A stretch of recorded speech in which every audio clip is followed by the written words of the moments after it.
which is where my perspective is.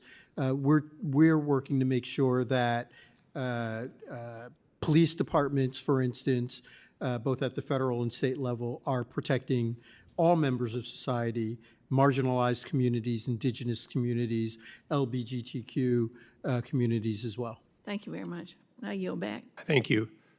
Secretary Robinson, I'll ask you first because I know you're very kindly staying over your departure time, and I appreciate that.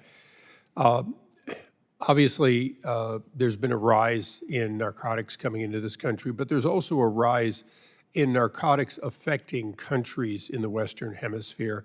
Can you give me your best prognosis on whether it's Mexico or the return of drugs to Colombia and so on, what the likely effect is if we cannot reverse that trend in those countries of drugs often intended for us, but they also get consumed in the countries in which they pass through?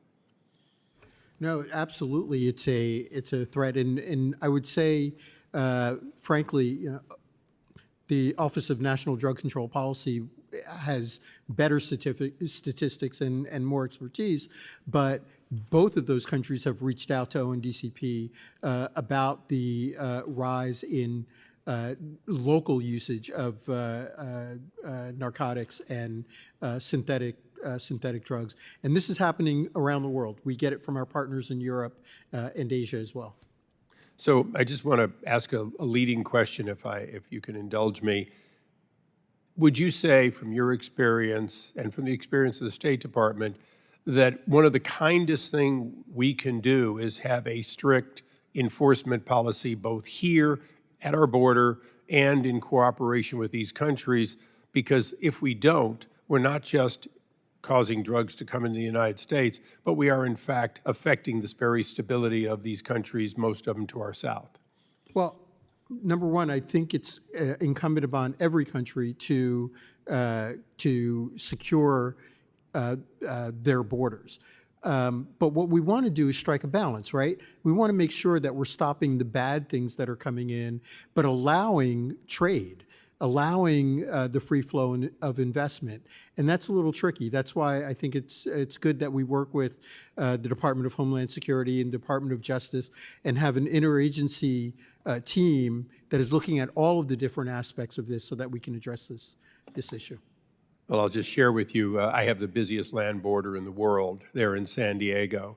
And if it were not for the incredible amount of drugs coming over that land port, if it were not for all the procedures and the delays that are caused by that, even with the most effective and efficient modern technology, some of which are sniffing dogs, but we would in fact be able to run that port with a third or half as many actual lanes.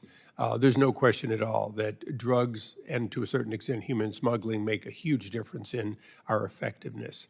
Thank you, and I may have more questions for the record, but I wanted to thank you for remaining. Administrator, I want to ask you you've been on the job, I know you're acting, but you've been on the job and in the area long enough to see the effects of a number of administrations in years of USAID.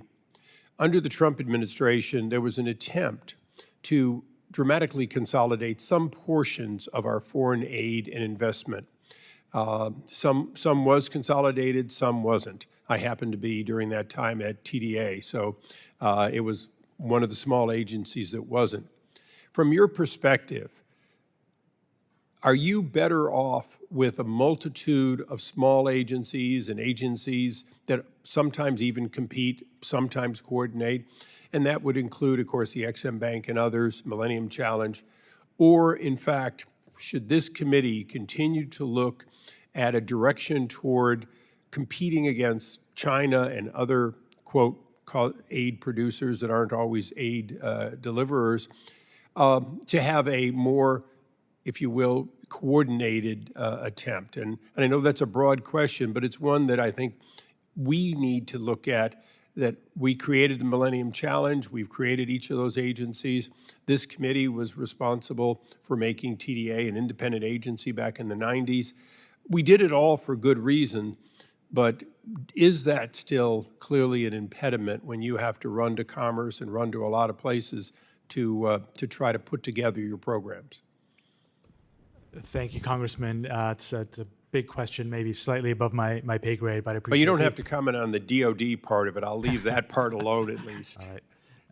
You'll keep me out of trouble. I think what I'd say is you use the word coordination, and that ultimately is critical, because what you've provided us is across the interagency with a broad set of tools, and maybe the most recent one being a pretty powerful one in the DFC.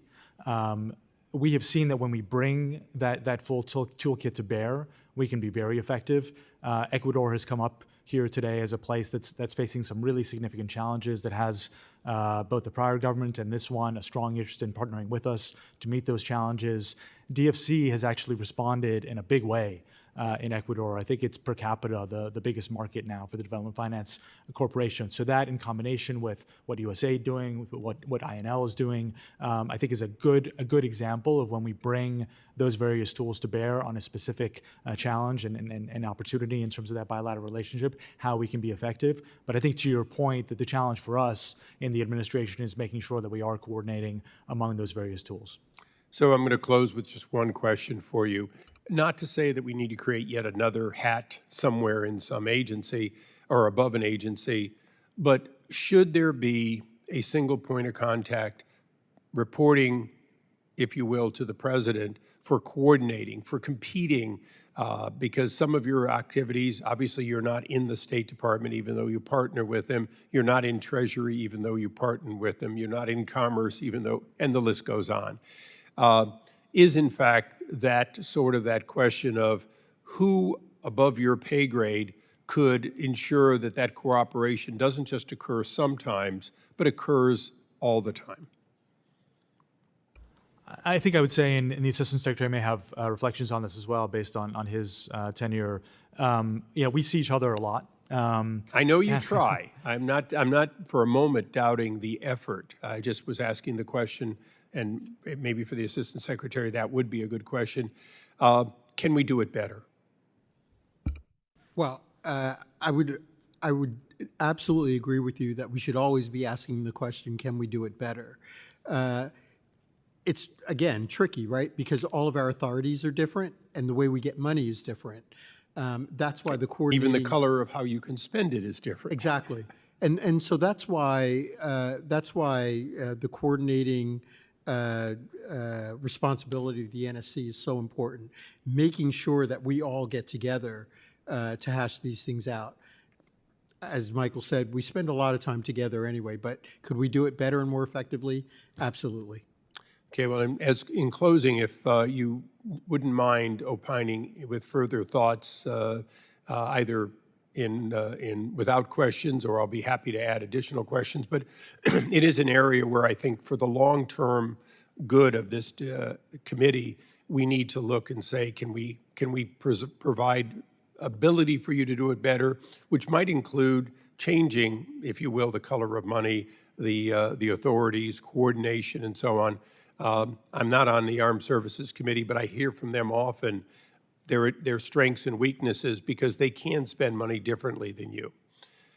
And with that, I want to thank all of the witnesses for their valuable testimony. Members will have their questions submitted. We would ask that you be willing if you receive them within 5 legislative days, to respond promptly.